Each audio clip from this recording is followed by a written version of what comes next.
সালামু আলাইকুম প্রিয় দর্শক। র্যাবিস বা জলাতঙ্ক একটি প্রাণঘাতী রোগ। তাই কাউকে কুকুর বা বিড়ালে কামড় দিলে আমাদের কী করণীয় সেই বিষয়ে দু একটা কথা বলি। র্যাবিস বা জলাতঙ্ক পেশেন্টের 95% হয়ে থাকে কুকুরের কামড় বা আঁচড়ের কারণে। বাকি 5% হয়ে থাকে বিড়াল, শেয়াল, বাদুড় ও বানরের কামড়ের কারণে। এই প্রাণীগুলো কাউকে কামড় দিলে আমাদের উচিত দ্রুত জায়গাটি 15 মিনিট ধরে চলমান পানির নিচে সাবান দিয়ে পরিষ্কার করা। অর্থাৎ ট্যাপের নিচে সাবান দিয়ে জায়গাটি 15 মিনিট ধরে পরিষ্কার করতে হবে।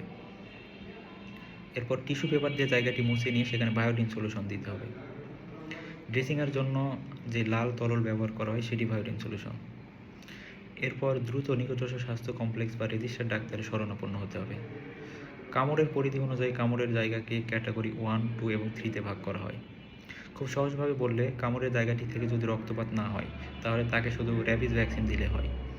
কিন্তু কামড়ের জায়গাটি থেকে যদি রক্তপাত হয় তাহলে তাকে র্যাবিস ভ্যাকসিন, সাথে র্যাবিস অ্যান্টিবডি, অ্যান্টিবায়োটিক এবং টিটানাস ভ্যাকসিন দিতে হয়।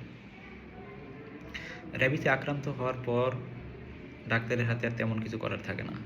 কিন্তু উপরের মেজারগুলো যদি আমরা দ্রুত নিতে পারি তাহলে আমরা কাউকে র্যাবিসে আক্রান্ত হওয়া থেকে রক্ষা করতে পারি। অনেকে প্রশ্ন করেন যে ইঁদুরের কামড়ে র্যাবিস ভ্যাকসিন দিতে হবে কিনা।